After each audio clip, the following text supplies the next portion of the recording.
धियो यो न प्रचोदयात्। ॐ भूर्भुवः स्वः तत्सवितुर्वरेण्यं भर्गो देवस्य धीमहि धियो यो न प्रचोदयात्। ॐ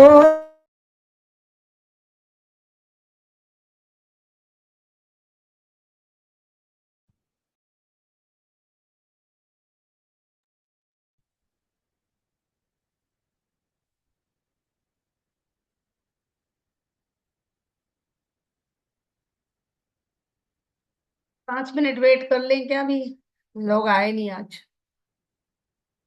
2 मिनट वेट कर लेते हैं। होली के कारण ही नहीं आए होंगे मुझे लगता है। बिल्कुल सही कह रहे हैं माता, यही वजह हो सकती है। 2 मिनट हम्म। की प्रतीक्षा और करते हैं हम लोग, हम्म। माता जी के साथ भजन करते हुए।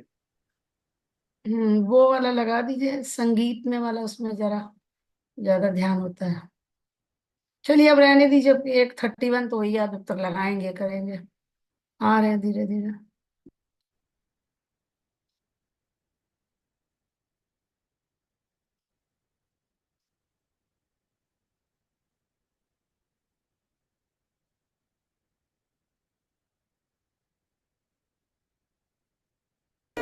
ॐ भूर्भुवः स्वः तत्सवितुर्वरेण्यं भर्गो देवस्य धीमहि धियो यो न प्रचोदयात्।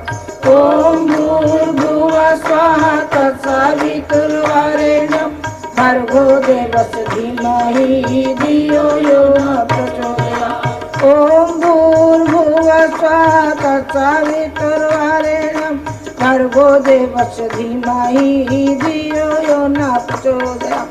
ॐ भूर्भुवः स्वः तत्सवितुर्वरेण्यं भर्गो देवस्य धीमहि धियो यो न प्रचोदयात्। ॐ भूर्भुवः स्वः तत्सवितुर्वरेण्यं भर्गो देवस्य धीमहि धियो यो न प्रचोदयात्। ॐ भूर्भुवः स्वः तत्सवितुर्वरेण्यं भर्गो देवस्य धीमहि धियो यो न प्रचोदयात्। ॐ भूर्भुवः स्वः तत्सवितुर्वरेण्यं भर्गो देवस्य धीमहि धियो यो न प्रचोदयात्। ॐ भूर्भुवः स्वः तत्सवितुर्वरेण्यं भर्गो देवस्य धीमहि धियो यो न प्रचोदयात्। ॐ भूर्भुवः स्वः तत्सवितुर्वरेण्यं भर्गो देवस्य धीमहि धियो यो न प्रचोदयात्। ॐ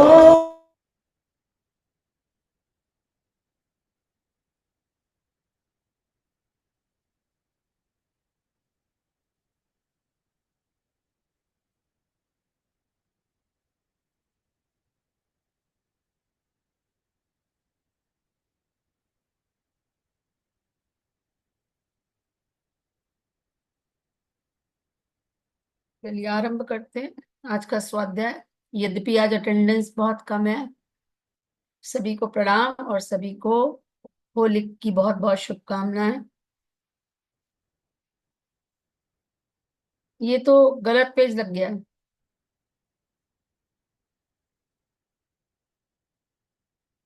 अंतर तो हो गया था। आगे आगे आगे वाम मार्गी हो गया।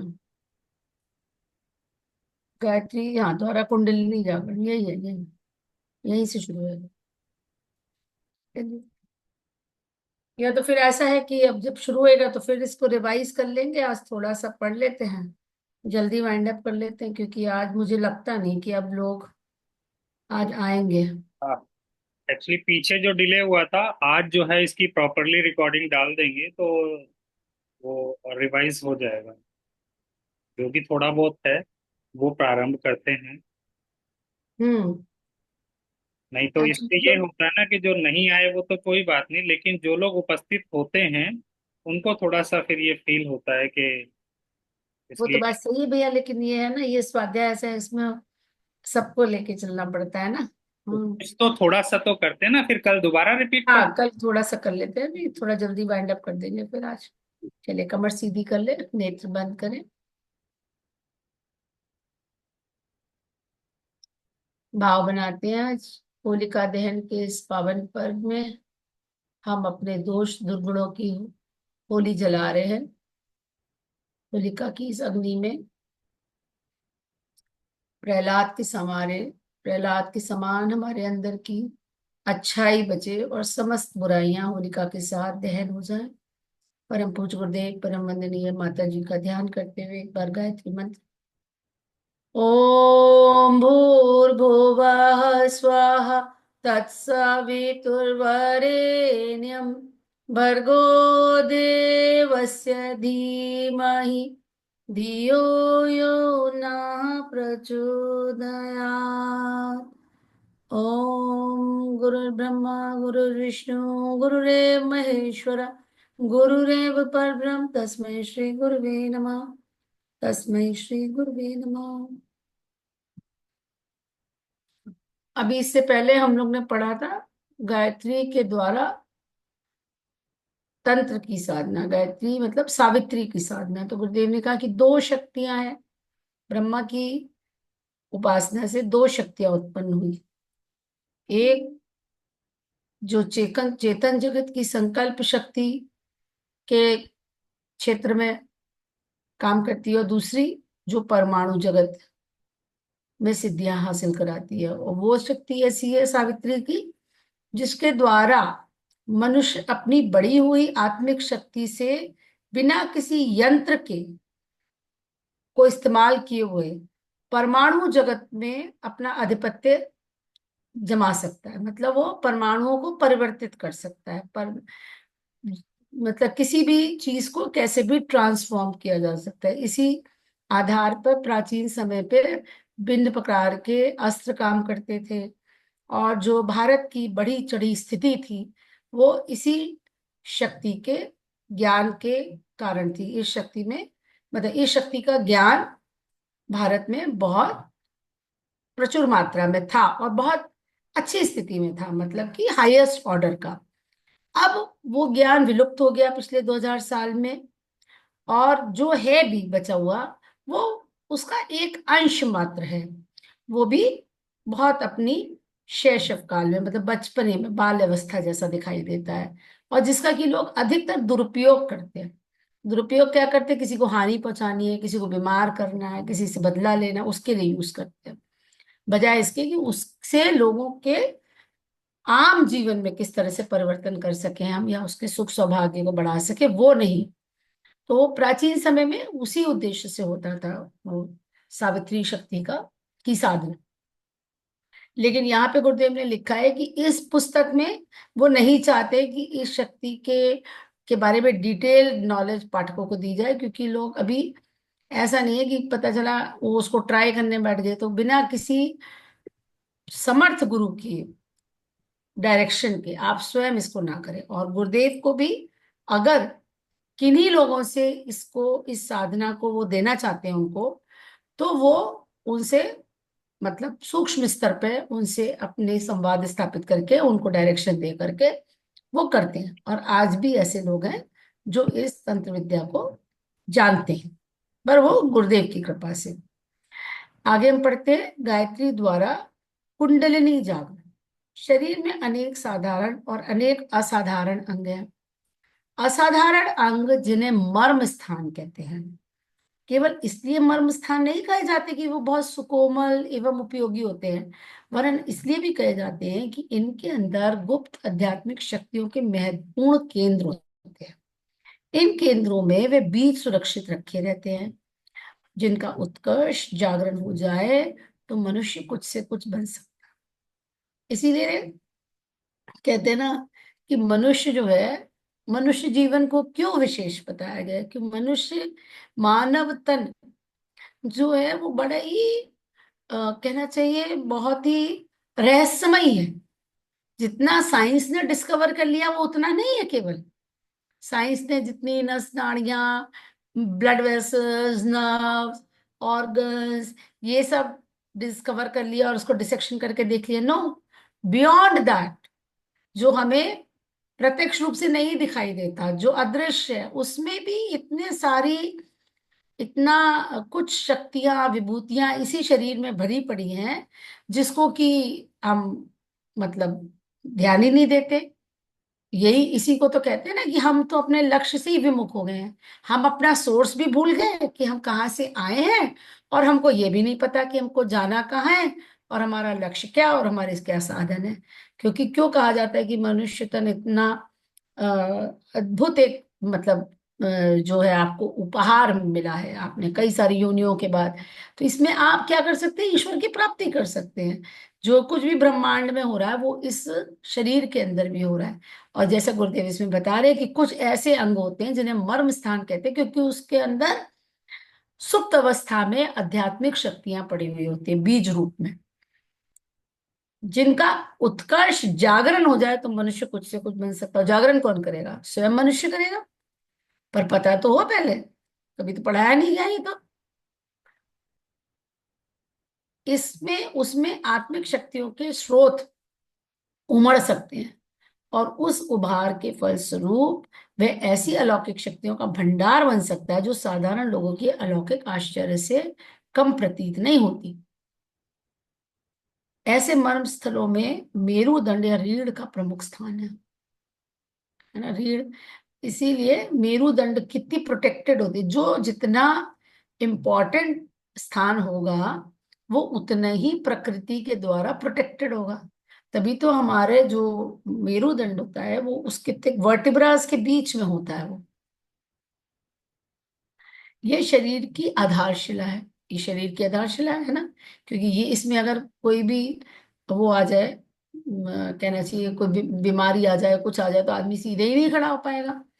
ये मेरुदंड छोटे छोटे 33 अस्थि खंडों से, ये अस्थि खंड है मतलब वर्टिब्रल, वर्टिब्रा, वर्टिब्रा कहते हैं, उससे मिलकर के 33 वर्टिब्रा से पूरा वर्टिब्रल कॉलम बना। ऊपर का होता है सर्वाइकल, उसके बाद थोरैसिक रीजन आता है जिसमें हमारा चेस्ट वाला पार्ट वो होता है, लंग्स होते हैं जिसके अंदर आगे, और हार्ट भी होता है, वो रिब केज, आगे से रिब केज बनता है पूरा, पीछे से थोरैसिक वर्टिब्रा होते हैं, फिर लंबर वर्टिब्रा होते हैं, फिर सैक्रल होते हैं, और लास्ट में जो टेल बोन होती है, जो अब विलुप्त हो गई क्योंकि हम अब पशु तो है नहीं, हमारी टेल तो है नहीं, तो उसे कहते हैं कॉक्सिक्स, कॉक्सिजियल रीजन। ठीक है, वो सब आपस में फ्यूज होते हैं कॉक्सिक्स वाले, क्योंकि वहां तक वो हमारा स्पाइनल कॉर्ड नहीं आ रही, वहां पे तो स्पाइनल कॉर्ड खत्म हो चुकी इससे पहले ही। तो ऐसे 33 अस्थि खंडों से मिलकर ये मेरुदंड बना है। इस प्रत्येक खंड में तत्वश्रियों को ऐसी विशेष शक्तियां परिलक्षित होती हैं जिनका संबंध दैवी शक्तियों से। देवताओं में जिन शक्तियों का केंद्र होता है वे शक्तियां भिन्न भिन्न रूप में मेरुदंड के इन अस्थि खंडों में पाई जाती हैं। इसलिए यह निष्कर्ष निकाला गया कि मेरुदंड 33 देवताओं का प्रतिनिधित्व करता है। 8 वसु, 12 आदित्य, 11 रुद्र, इंद्र और प्रजाति इंद्र और प्रजापति, इन 33 की शक्तियां उसमें बीज रूप से उपस्थित होती है। देखिए क्या कोरिलेशन है, क्या व्हाट अ वंडरफुल मतलब रिलेशन यू कैन से है ना। 33 देवता, 8 वसु, 12 आदित्य, 8 और 12 हो गए 20, 11 रुद्र, 31 एक इंद्र और एक प्रजाति, 33। ठीक है। इस पोले मेरुदंड में शरीर विज्ञान के अनुसार नाड़ियां हैं और विविध कार्यों में नियोजित रहती है। अध्यात्म विज्ञान के अनुसार उनमें प्रमुख नाड़ियां हैं ईड़ा, पिंगला, सुषुम्ना। पिंगला सूर्य नाड़ी, इड़ा चंद्र नाड़ी, और सुषुम्ना जो सेंटर में होती है। ये तीन नाड़ियां मेरुदंड को चीरने पर प्रत्यक्ष रूप से आंखों द्वारा नहीं देखी जा सकती, मतलब डिसेक्शन करने पे फिजिकल बॉडी में ये नहीं दिखेंगी। इनका संबंध सूक्ष्म जगत से, ये बहुत इंपॉर्टेंट है लोगों को समझाना। वो सोचते हैं पता नहीं कौन सी नाड़ियां दिख जाएंगी, कोई जाल। और बड़े बड़े जानकार लोग भी नाड़ियों को कभी या तो वेल समझ लेते हैं या ब्लड वेसल समझ लेते हैं। ये नाड़ी वो नहीं है, नाड़ियों का तंत्र अलग है। जो 72,000 नाड़ियां हैं वो सूक्ष्म शरीर में है। वो ना वेन्स हैं, ना आर्टरीज हैं, ना नर्व्स हैं। वो एनर्जी चैनल्स हैं जिनके माध्यम से प्राण तत्व बहता है। वो वो चैनल्स हैं, वो नाड़ियां हैं जिसके जिसके अंदर प्राण बहता है। ठीक है। और ये सूक्ष्म शरीर में होता है। ये इस प्रकार एक प्रकार का विद्युत प्रवाह है। जैसे बिजली से चलने वाले यंत्रों में नेगेटिव और पॉजिटिव, ऋण और धन धाराएं दौड़ती हैं, उन दोनों का जहां मिलन होता है वहीं शक्ति पैदा हो जाती है। इसी प्रकार ईड़ा को नेगेटिव, पिंगला को पॉजिटिव। ठीक है, पिंगला सूर्य नाड़ी हो गई, ईड़ा चंद्र नाड़ी हो गई। ईड़ा को चंद्र नाड़ी और पिंगला को सूर्य नाड़ी भी कहते हैं। मोटे शब्दों में इन्हें,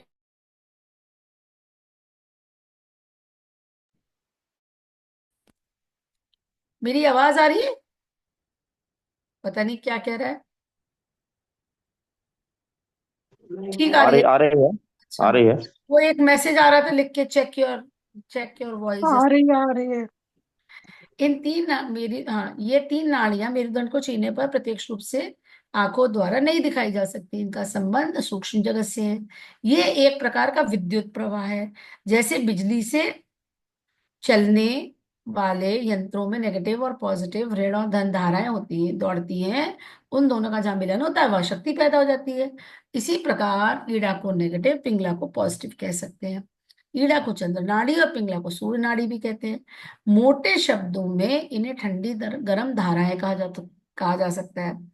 दोनों के मिलने पर से जो तीसरी शक्ति उत्पन्न होती है उसे सुषुम्ना कहते हैं। प्रयाग में गंगा और यमुना मिलती है, इस मिलन से एक तीसरी सूक्ष्म सरिता और विनिर्मित होती है जिसे सरस्वती कहते हैं। इस प्रकार तीन नदियों से त्रिवेणी बन जाती है। मेरुदंड के अंतर्गत भी ऐसी आध्यात्मिक त्रिवेणी है। ईड़ा पिंगला की दो धाराएं मिलकर सुषुम्ना की सृष्टि करती हैं और एक पूर्ण त्रिवर्ग बन जाता है।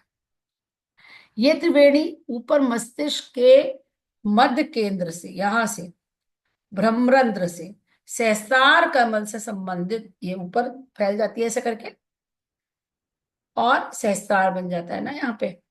मस्तिष्क के मध्य केंद्र से ब्रह्मरंध्र से सहस्त्रार कमल से संबंधित है और नीचे मेरुदंड का जो नुकीला अंत है, समझ गए ना, जो कॉक्सिक्स टेल बोन का जो एंड है, वहां लिंग, मूल और गुदा के बीच सीवन स्थान की सीध में पहुंचकर रुक जाती है, जिसे हम वही मूलाधार चक्र पे, मूलाधार से उत्पत्ति होती है ऊपर सहस्त्रार तक के लिए। ठीक है, नीचे मूलाधार की जो पोजीशन होती है वो गुदा मार्ग और योनि मार्ग के बीच में, सेंटर में, करीब कुछ centimetre deep into the perineum, ऊपर जाकर के थोड़ा, है ना, नॉट एट दैट लाइन, उस लाइन में नहीं होगा जहां पे आ, यहाँ पे पुरुषों के लिए गुरुदेव ने लिखा लिंग मूल, और महिलाओं के लिए आप योनि मार्ग समझ सकते हैं, मतलब जो यूरिन करने की जगह है, और जो गुदा मार्ग है, एनस है, उन दोनों के बीच में एक लाइन अगर खींची जाए और उसके सेंटर में थोड़ा अंदर पेरिनियम की तरफ शरीर में अंदर जाएंगे थोड़ा सा, वहां पे वो मूलाधार का, वो एग्जैक्टली वही पॉइंट होता है जहां पे आपकी टेल बोन का एंड होता है एक तरह से। कभी कभी किसी को होता है ना कि टेल बोन में बहुत दर्द हो जाता है, बैठ नहीं पाते हैं, वो उस कहते हैं कॉक्सिजियल पेन हो गया, तो नीचे कहते हैं आप कुशन सरफेस लगा के बैठिए, तो वो वाला पॉइंट आप समझ सकते हैं वहां पे। सुषुम्ना नाड़ी के भीतर एक और त्रिवर्ग है। इसके अंतर्गत भी तीन अत्यंत सूक्ष्म धाराएं प्रवाहित होती हैं, जिसमें जिन्हें वज्रा, चित्रणी और ब्रह्मनाड़ी कहते हैं। जैसे केले के तने को काटने पर उनमें एक के भीतर एक परत दिखाई पड़ती है, वैसे ही सुषुम्ना के भीतर वज्रा है और वज्रा के चित्रणी और चित्रणी के भीतर ब्रह्मनाड़ी। तो लास्ट में एकदम सेंटर में सबसे सूक्ष्म है ब्रह्मनाड़ी। यह ब्रह्मनाड़ी सब नाड़ियों का मर्म स्थल, केंद्र एवं शक्तिसार है। इस मर्म की सुरक्षा के लिए उस पर इतनी परतें चढ़ी हैं, समझ गए आप जो मैंने बताया ना शुरू में, कि जो जितना पार्ट जितना इंपॉर्टेंट होगा उतना प्रोटेक्ट होता है। अब हार्ट होता है, अब हार्ट को आगे से एक मोटा आपका ये जो स्टर्नम कहते हैं हम इसे ना, स्टर्नम आगे से प्रोटेक्ट करता है हार्ट को, और हार्ट से फिर पसलियों का केज बनता पीछे से, मेरुदंड होता है पूरा एक केज में बंद होता है, हार्ट और लंग्स सबसे इंपॉर्टेंट है। इसी तरह से हमारा ब्रेन है, वो स्कल में,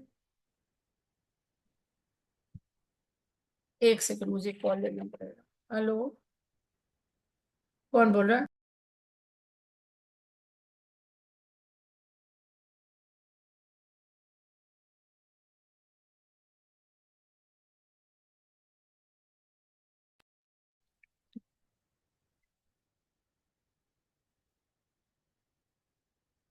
तो यहाँ ब्रह्म नाड़ी जो है वो सबसे अंदर, पहले ईड़ा पिंगला मिली, सुषुम्ना बनी, सुषुम्ना के अंदर वज्रा, वज्रा के अंदर चित्रड़ी, चित्रड़ी के अंदर ब्रह्म नाड़ी, और ये ब्रह्म नाड़ी ही सबसे ज्यादा शक्ति का केंद्र है। ये ब्रह्म नाड़ी मस्तिष्क के केंद्र में ब्रह्मरंध्र में पहुंचकर हजारों भागों में चारों ओर फैल जाती है, और इस स्थान को सहस्त्रदल कमल कहते हैं। ठीक है, ये भी फिजिकल बॉडी में नहीं होता, लेकिन इसी से मिलता हुआ बिल्कुल नर्वस सिस्टम का वो होता है, जहां ब्रेन स्टेम खत्म होती है, वहां वो कई सारे न्यूरॉन्स पे बन के हमारा रेटिकुलो एंडोथेलियल सिस्टम होता है, आरईएस, ब्रेन में। और वो बिल्कुल इसी तरह से सूक्ष्म में ब्रह्मनारी खत्म होके यहाँ पे वो सहस्त्रदल कमल के रूप में हमारा सहस्त्रार चक्र बन जाता है, जो सूक्ष्म में होएगा ऑफ कोर्स। ठीक उसी हिसाब में सहस्त्रदल कमल कहते हैं। विष्णु जी की शैया शेष जी के सहस्त्र फनों पर होने का अलंकार भी इस सहस्त्रदल कमल से ही लिया गया। भगवान मतलब यहाँ पे विराजमान है भगवान, और वो सहस्त्रदल कमल पे विराजमान है विष्णु जी के। यहाँ भगवान बुद्ध आदि अवतारी पुरुषों के मस्तिष्क पर एक विशेष प्रकार के गुंजलकदार बालों का अस्तित्व हम उन मूर्तियों अथवा चित्रों में देखते हैं। ये इस प्रकार के बाल नहीं है, वरन सहस्त्रदल कमल का कलात्मक चित्र है। यह सहस्त्रदल सूक्ष्म लोकों में विश्वव्यापी शक्तियों से संबंधित है। रेडियो ट्रांसमीटर से ध्वनि विस्तारक तंतु फैलाए जाते हैं, जिन्हें एरियल कहते हैं। तंतुओं के द्वारा सूक्ष्म आकाश में ध्वनि को फेंका जाता है और बढ़ती हुई तरंगों को पकड़ा जाता है।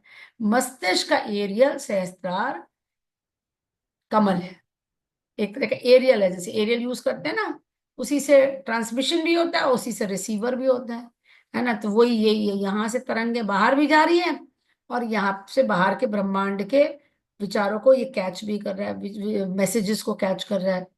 अब मतलब वो जागृति के ऊपर है, आपका सहस्त्रदल कितना जागृत है उस पर डिपेंड करेगा ये। उसके द्वारा परमात्म सत्ता की अनंत शक्तियों को सूक्ष्म लोक में से पकड़ा जाता है।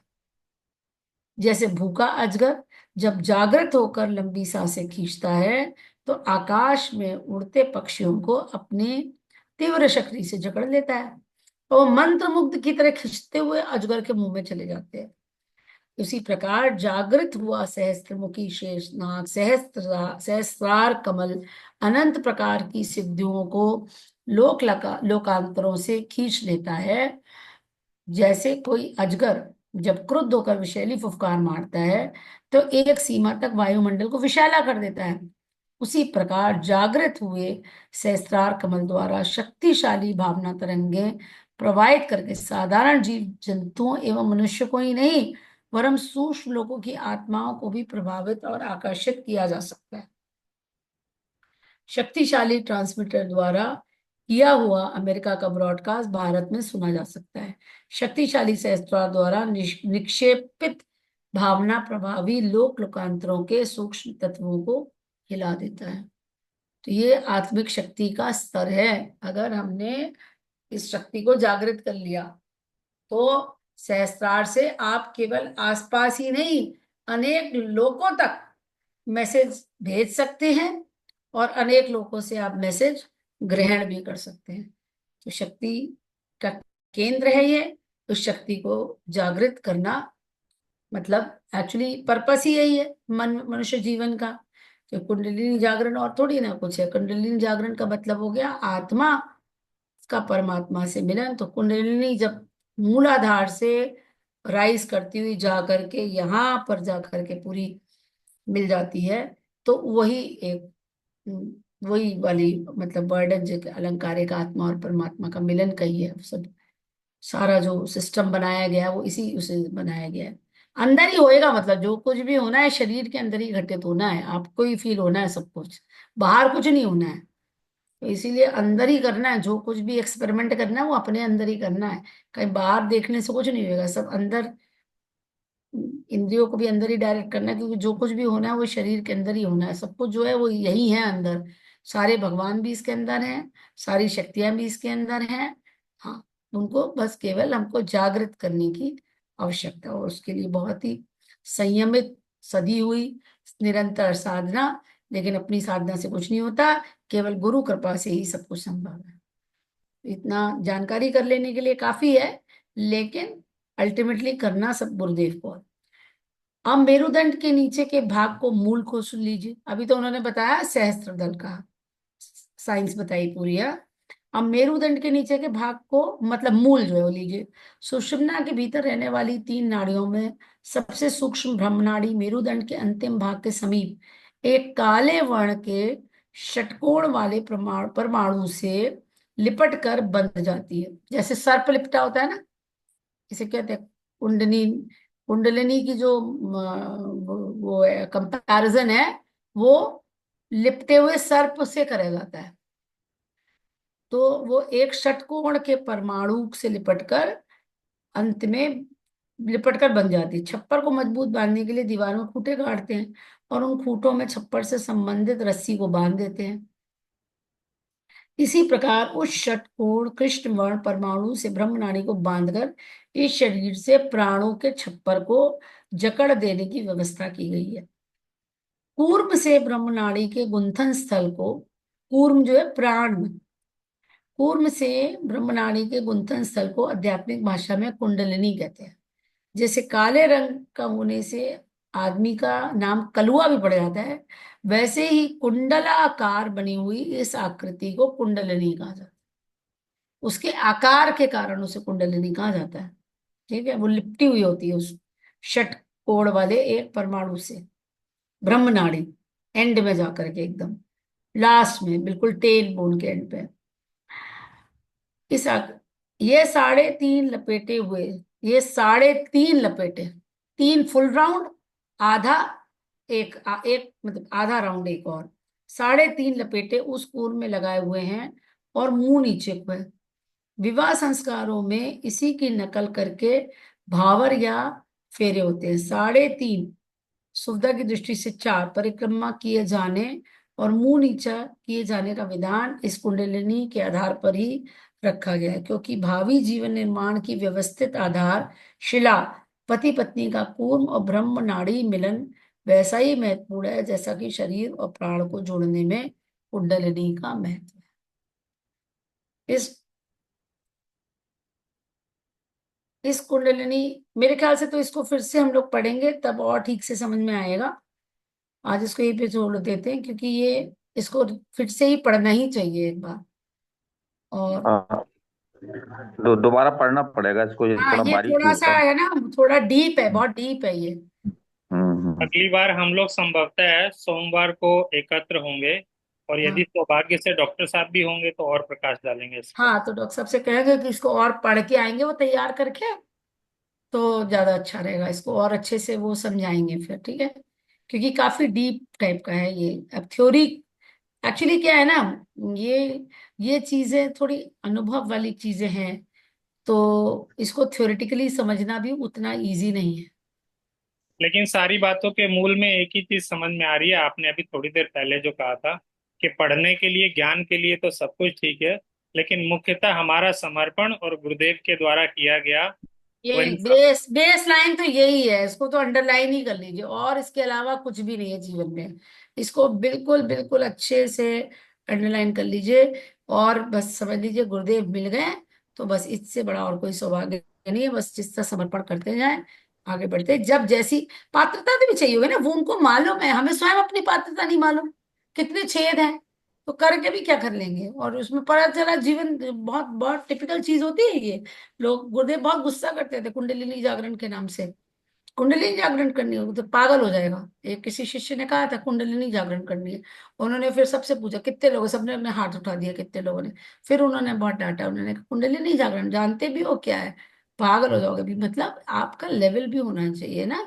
तो ये कब कोई ऐसी साधारण चीज नहीं है कि एक झटके में हो जाएगा। और वो इतना इतना वो भी नहीं करना चाहिए कि इसके पीछे आप बिल्कुल वो हो जाएं एकदम। कई लोग होते हैं ना, बिल्कुल एकदम पागल हो जाते हैं कि हमको तो कुंडलिनी जागरण करनी है। वो हमारे गुरु को मालूम है कब क्या करना है। वो बाजार में चलती है ना, ये चीजें बाजार में खूब चलती हैं।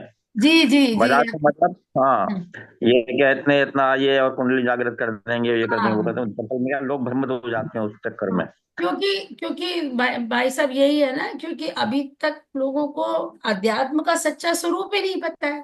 हाँ हाँ, बस ये बात है। गुरुदेव ने तो अध्यात्म का सच्चा स्वरूप ही तो लाके दिया है ना सबके सामने। बिल्कुल और बिल्कुल उसमें बिल्कुल। तो एक ही लाइन देखिए आप, बिल्कुल एक लाइन, कितनी सिंपल। गुरुदेव ने कहा मनुष्य में देवत्व का उदय बस है ना। बस बस। बस एक ही स्टेप करना है, क्योंकि देवत्व हो गया तो धरती पर स्वर्ग तो आ ही जाएगा। और देवत्व हम्म, क्या है? सिंपल, अपने दोष दुर्गुणों को हटाओ और अच्छे बनते चला जाए, चाहे अब उसमें 10 जन्म लगे चाहे कितने जन्म लगे। आपको हाँ करना हाँ। यही है, बस सिंपल यही है चलते यात्रा। रहिए, चलते रहिए, चलते रहिए। बस चलते रहिए और अच्छे बनते रहिए। जी हाँ जी जी जी। बस।